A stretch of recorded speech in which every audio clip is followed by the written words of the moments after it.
बताइए इस क्वेश्चन का राइट आंसर आप लोग। तो इस क्वेश्चन का राइट आंसर आपका ऑप्शन नंबर ए हो जाएगा, यानी कि काशीनाथ सिंह। काशीनाथ सिंह की अन्य कोई रचना है, मैं आपको बता देता हूँ। देखिए अब जैसे कि आपके 2017 के एग्ज़ाम में यूपीएससी के ये इनका काशीनाथ सिंह की एक रचना पूछ ली गई, हो सकता है काशीनाथ सिंह की ही कोई दूसरी रचना पूछ ली जाए एग्ज़ाम 2021 में। तो मैं आपको बता देता हूँ इनकी और रचनाएं। महुआ चरित एक इनकी रचना है, इम्पॉर्टेंट है, महुआ चरित, महुआ चरित हो गई, ठीक है। एक दूसरी है वो मैं आपको बता देता हूँ, रेहन पर रघु।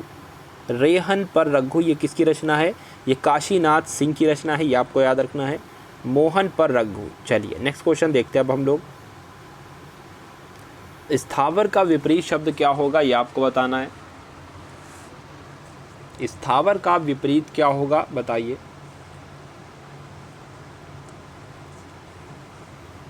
तो देखिए स्थावर का विपरीत क्या हो जाएगा? जंगम हो जाएगा। स्थावर का विपरीत जंगम हो जाएगा, यानी कि ऑप्शन नंबर डी इस क्वेश्चन का बिल्कुल सही उत्तर हो जाएगा, ये आपको याद रखना है,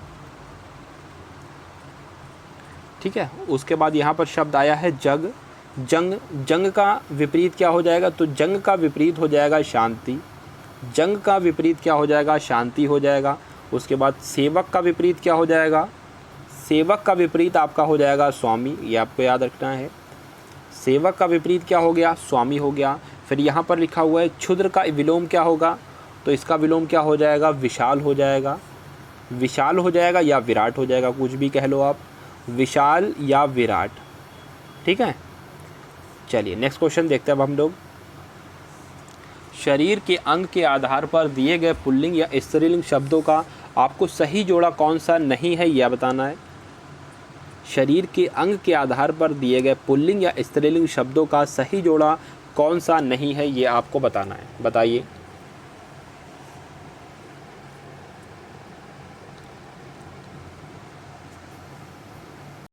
चलिए बताइए इसका राइट आंसर आपको। देखिए यहाँ पर लिखा हुआ है स्त्रीलिंग, ठीक है, तो ये दोनों शब्द जो हैं आपके, ये दोनों भी स्त्रीलिंग होना चाहिए। यहाँ पर लिखा है पुल्लिंग, तो ये दोनों और ये दोनों, यानी कि ये दोनों शब्द जो हैं ये पुल्लिंग ही होना चाहिए। बाकी यहाँ पर पुल्लिंग लिखा है तो ये भी पुल्लिंग होना चाहिए, ये भी पुल्लिंग होना चाहिए। यहाँ पर भी पुल्लिंग लिखा है तो ये भी पुल्लिंग होना चाहिए और ये भी पुल्लिंग होना चाहिए। मगर एक जो है वो इस नियम को फॉलो नहीं करता है, वही आपको बताना है शब्द कि कौन सा नियम को फॉलो नहीं कर रहा है। तो देखिए उंगली हमारा स्त्रीलिंग है, एड़ी भी स्त्रीलिंग है और यहाँ पर स्त्रीलिंग लिखा हुआ है, तो ये हमारा ऑप्शन सही हो जाएगा। उसके बाद हाथ जो है और पैर जो है ये कैसे हैं? ये दोनों पुल्लिंग है, तो ये भी सही हो जाएगा। उसके बाद कलाई और तलवा, कलाई ये स्त्रीलिंग है और तलवा जो है ये पुल्लिंग है, तो यहाँ पर कुछ मिसमैच हो गया, यानी कि अलग अलग हो गया, तो यही हमारा आंसर हो जाएगा, ठीक। क्यों? क्योंकि इसने ये पूछा था पुल्लिंग और स्त्रीलिंग शब्दों का सही जोड़ा कौन सा नहीं है, तो ऑप्शन नंबर सी जो है ये ऐसा नहीं है। तो इस प्रकार ऑप्शन नंबर सी इसका बिल्कुल राइट आंसर हो जाएगा। अगला क्वेश्चन देखते हैं अब हम लोग। बताइए इस क्वेश्चन का राइट आंसर आप लोग। प्रेमचंद का साहित्य राष्ट्रीय चेतना का भूंजीभूत ज्योतिस्तूप है, रेखांकित शब्द की त्रुटि सुधारना है आपको। बताइए बताइए त्रुटि सुधार कर बताइए। तो देखिए इसकी अगर हम लोग त्रुटि सुधारें, ठीक है, इसकी हमको त्रुटि सुधारना है, तो यहाँ पर क्या हो जाएगा? तो यहाँ पर सही शब्द मैं आपको लिख देता हूँ, तो सही शब्द आपका ये हो जाएगा, ठीक है, पूंजीभूत। पूंजीभूत जो है ये आपका सही शब्द हो जाएगा, ठीक है। तो ऐसा किस में दिख रहा है? ऐसा ऑप्शन नंबर जो है, ऑप्शन नंबर कौन से ऑप्शन में दिख रहा है ऐसा? ऐसा जो है देखिए यहाँ पर जो है पूंजीभूत, हाँ यहाँ पर कोई ऑप्शन नहीं सही है भाई। यहाँ पर जो है अगर ये छोटे ऊ की मात्रा यहाँ पर लग जाए तो ये सही हो जाएगा, ठीक है, क्योंकि पूंजीभूत में आपके छोटे ऊ की मात्रा आएगी। देखिए यहाँ पर जो है मिसप्रिंट हो गया है, ठीक है। यहाँ पर क्या आएगा? इसमें पूंजीभूत में मैं आपको फिर से दिखा देता हूँ एक बार क्लियर करके। देखिए इस प्रकार लिखा जाएगा पूंजी और फिर उसके बाद हो जाएगा भूत, ठीक है। तो इसको हमें सही करना था, तो ये मैंने आपको बता दिया पूंजीभूत। ऑप्शन नंबर ए इस क्वेश्चन का बिल्कुल सही उत्तर हो जाएगा, मगर यहाँ पर बड़े ऊ की मात्रा लगी है, ठीक है, वो मिसप्रिंट हो गया है, छोटे ऊ की मात्रा आएगी।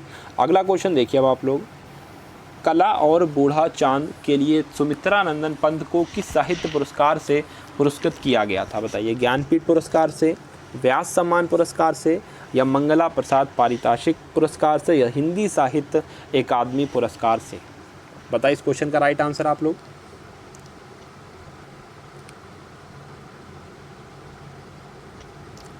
तो इस क्वेश्चन का राइट आंसर आपका क्या हो जाएगा? ऑप्शन नंबर डी इसका बिल्कुल सही उत्तर हो जाएगा। हिंदी साहित्य अकादमी पुरस्कार से सम्मानित किया गया था। ठीक है, ये आपको याद रखना है। और मैं आपको साथ ही साथ बता दूं, सुमित्रा नंदन पंत को क्या कहा जाता है? प्रकृति के सुकुमार कवि कहा जाता है। ये प्रकृति के सुकुमार कवि के रूप में जाने जाते हैं सुमित्रा नंदन पंत, ये आपको याद रखना है। चलिए अगला क्वेश्चन देखते हैं अब हम लोग। इनमें से कौन सा शब्द योगदान शब्द का समानार्थी नहीं है? ये आपको बताना है। हाथ बटाना, हित या सहयोग, या योग दीक्षा? बताइए आप लोग। देखिए यहाँ पर पूछा गया है योगदान शब्द का समानार्थी शब्द नहीं है, तो योगदान शब्द का समानार्थी शब्द हाथ बटाना हो जाएगा, सहयोग भी हो जाएगा, हित भी हो जाएगा, लेकिन योग दीक्षा नहीं होगा।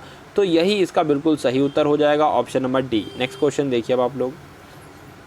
निर्विभक्तिक रूप के आधार पर बहुवचन शब्द आपको बताना है, कौन सा होगा? बताइए इसका बहुवचन। हाथियों, लड़के, रातों या लड़कों? तो देखिए यहाँ पर जो है बहुवचन शब्द आपको बताना है। तो इस क्वेश्चन का राइट आंसर आपका ऑप्शन नंबर डी हो जाएगा, यानी कि लड़कों। यहाँ पर पूछा गया है निर्विभक्तिक रूप के आधार पर आपको बहुवचन बताना है, तो ऑप्शन नंबर डी इस क्वेश्चन का बिल्कुल राइट आंसर हो जाएगा। अगला क्वेश्चन देखिए अब आप लोग। हिमगिरी के उत्तंग शिखर पर बैठ शिला की शीतल छाह डैश, ये पंक्ति किस काव्य रचना से है? ये आपको बताना है। रश्मिरथी, कामायनी, गुंजन या साकेत? तो इस क्वेश्चन का राइट आंसर आपका ऑप्शन नंबर बी हो जाएगा, यानी कि कामायनी। इस क्वेश्चन का बिल्कुल सही उत्तर हो जाएगा। अगला क्वेश्चन देखिए अब आप लोग। रिक्त स्थान की आपको पूर्ति करना है और बताना है कौन सा ऑप्शन सही होगा। चलिए देखते हैं हम लोग। केले, तो यहाँ पर आ जाएगा के छिलके। उसके बाद केले के छिलकों की सब्ज़ी खाएं, तो यहाँ पर के और की ऐसा कौन से ऑप्शन में आ रहा है? ऐसा ऑप्शन नंबर ए में आ रहा है, और ऐसा ऑप्शन नंबर ए में आ रहा है, यानी कि केले के छिलकों की सब्ज़ी खाइए। तो बिल्कुल राइट आंसर आपका क्या हो जाएगा? ऑप्शन नंबर ए इसका बिल्कुल सही उत्तर हो जाएगा। अगला क्वेश्चन देखिए अब आप लोग। इनमें से कौन सा शब्द चतुर का समानार्थी शब्द नहीं है? बताइए कौन सा शब्द चतुर का समानार्थी शब्द नहीं है? हाजिर जवाब, खुर्दगर्ज, फुर्तीला या तीव्र बुद्धि?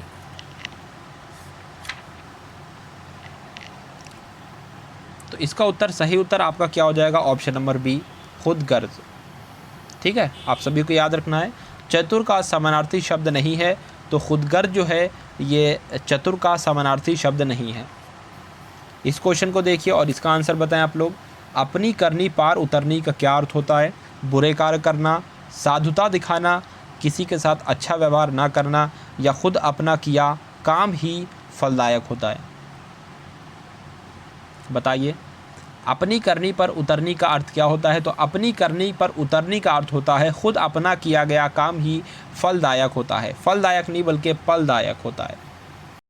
चलिए डी इस क्वेश्चन का बिल्कुल सही उत्तर हो जाएगा। चलिए अब आपको देखना है 34, 35, 36, यानी कि 3 क्वेश्चन आपको गद्यांश से बताना है। ठीक है, बताइए गद्यांश पहले पढ़ लीजिए, उससे पहले क्वेश्चन पढ़ लीजिए। देखिए असाध्य शब्द के आ उपसर्ग का क्या अर्थ होता है, ये आपको बताना है। उसके बाद दूसरा क्वेश्चन आपको बताए गांधी जी का शरीर शक्तिशाली नहीं था किंतु वे डैश सतर्क थे। ठीक है, इसका आंसर बताना है हमको।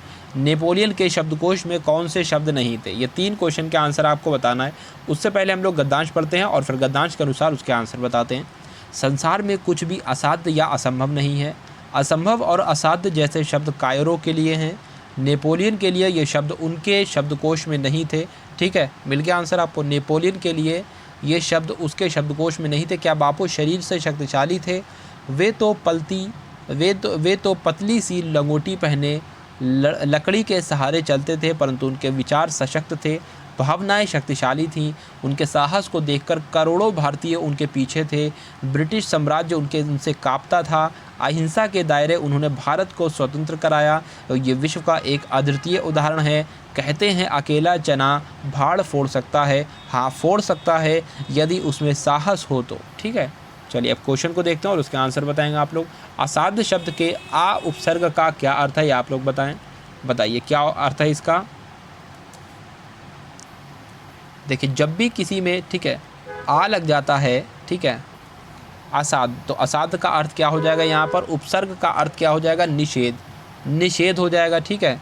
अगला क्वेश्चन देखिए अब आप लोग, गांधी जी का शरीर शक्तिशाली नहीं था किंतु वे कैसे थे, अहिंसा से सशक्त थे, करोड़ों भारतीयों से सशक्त थे, या विचार एवं भावना से सशक्त थे, या ब्रिटिश साम्राज्य से सशक्त थे, बताइए। तो गद्यांश के अनुसार इसका सही उत्तर क्या हो जाएगा, ऑप्शन नंबर सी, यानी कि विचार एवं भावना से सशक्त थे।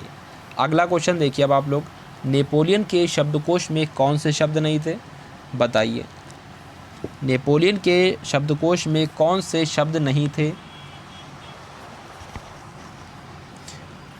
तो इस क्वेश्चन का राइट आंसर आपका ऑप्शन नंबर डी हो जाएगा, यानी कि असाध्य और असंभव जैसे शब्द नहीं थे, बाकी सारे थे। अगला क्वेश्चन देखिए आप लोग, देखिए बताना है आपको, भारतीय डैश में रोशनी के महापर्व दीपावली में घरौंदा और रंगोली बनाए जाने की डैश रही है, बताइए इस क्वेश्चन का राइट आंसर आप लोग।